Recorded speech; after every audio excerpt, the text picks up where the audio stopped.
প্রধানমন্ত্রীর আবাস যোজনার আলো থেকে এখনো বঞ্চিত খৈয়া চা বাগানের রিনা বেগম লস্কর। হাইলাকান্দি জেলার খৈয়া চা বাগানে আজও এক অসহায় নারীর কাহিনী দৃষ্টিগোচর হলো সংবাদ মাধ্যমের সামনে।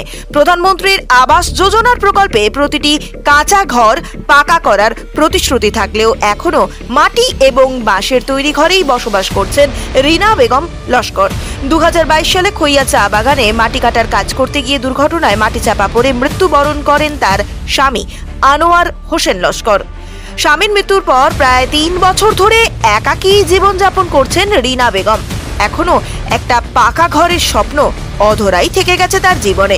রিনা বেগম লস্কর সংবাদ মাধ্যমে আবেদন জানিয়েছেন আসামের মুখ্যমন্ত্রী ডক্টর হিমন্ত বিশ্ব শর্মা ও হাইলাকান্দির জেলা শাসকের প্রতি, যেন তার জন্য একটি পাকা ঘরের ব্যবস্থা করা হয়।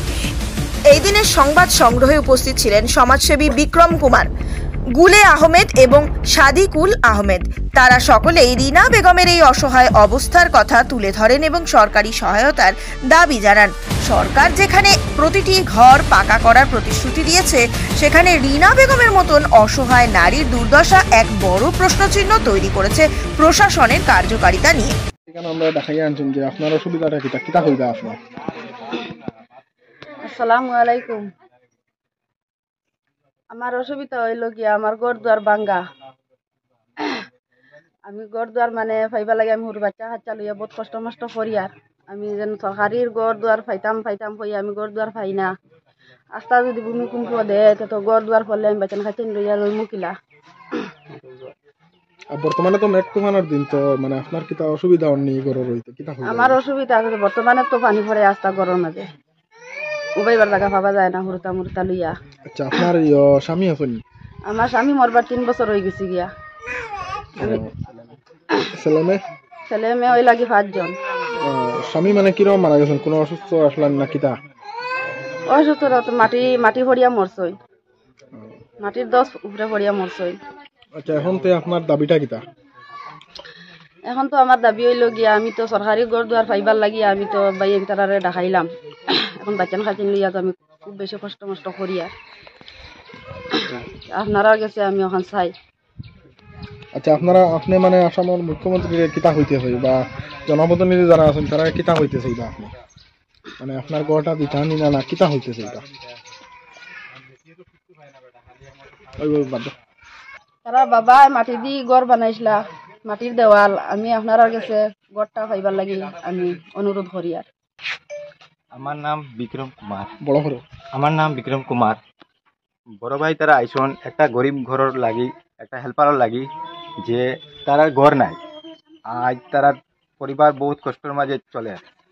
আর প্রায় তার আসামের সিএম ওর কাছে মানে অনুরোধ, আর হাইলাকান্দি ডিসির কাছে অনুরোধ যে তারা একটা ঘরটা ব্যবস্থা করিয়ে দিবা, এটাই আমার অনুরোধ। অসংখ্য ধন্যবাদ। আজকে আপনারা যদি এখানে এসে আজকে সোশ্যাল মিডিয়ার মাধ্যমে একটা এই দুঃখিত একজন মানুষ তান তো হাজব্যান্ড 3 বছর আগে কইয়া বাগানো একটা মাটির চাপা পড়িয়া মারা গেছেন। মাটির চাপা পড়িয়া মারা যাওয়ার 3 বছর আগে তার ডেথ সার্টিফিকেট আমার সঙ্গে আছে। 23/2/2022 ইংরেজি তাই মারা যাওয়ার পরে তান কিছু অনাথ বাচ্চা কাচ্চা আসুন, এগুলা লইয়া তান গড়টা মাটি দিয়ে তাই থাকা অবস্থায় মাটি দিয়ে বানাইছিলা। কিন্তু এখন হালাকে মাটির দেওয়ালগুলা বৃষ্টির কারণে দেওয়ালগুলা খসিয়া কোনো সময় বড় ধরনের অ্যাক্সিডেন্ট করতে পারে, যার ধরনে আমরা আপনার আসামের মাননীয় মুখ্যমন্ত্রী হিমন্ত বিশ্ব শর্মা স্যারের কাছে অনুরোধ করি আর এই ধরনের মাটির দেওয়ালালা খাসা গড় লিস্টের মধ্যে গড়টা নাই, ওটা স্বামীর ডেথ তদন্তের মাধ্যমে এই গড়টা অতি তাড়াতাড়ি ব্যবস্থা করে দিলে এই বাচ্চা কাচ্চা এগুলা এই ঘরের নিচে রইতে পারবা। এই আবেদন রেখে আমি আমার বক্তব্য এখানে শেষ করলাম।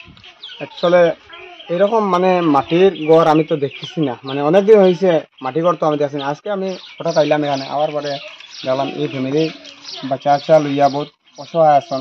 এই ফ্যামিলিটা দেখিয়ে আমার দুঃখ লাগছে যে ওটাও যেন কইয়া বাউন্ডারির যেন এরকম একটা ঘর নাই, যেন মাটির ঘর এই গরিব অসহায় এন হাজবেন্ড মারা গেছেন 3 বছর আগে মাটি কাম করতে গিয়া মাটির চাপা পড়িয়া। কিন্তু এই অসহায় ফ্যামিলি যে এরকম বাঙ্গা ঘর লইয়া মাটির ঘর তো মাননীয় মুখ্যমন্ত্রী হিমন্ত বিশ্ব শর্মা বলেছেন যে পাকা ল্যাট্রিন পাকা ঘর দিচ্ছেন, কিন্তু এই ফ্যামিলিটা এখনো লিস্টে নাই। পাই না, লিস্টর নাম নাই, লিস্টর নাম আসলো বলে লিস্টর নাম নাই এখন। তো এই গড় অসহায় পরিবারের লাগিয়া মানে অনুরোধ মাননীয় মুখ্যমন্ত্রী হেমন্ত বিশ্ব শর্মার কাছে হাত জোড়ে চাইছি যেন এরকম গরিব অসহায় পরিবারের লাগে একটা গড়ের দরকার প্রয়োজন, ছোট ছোট বাচ্চা লইয়া রইতো।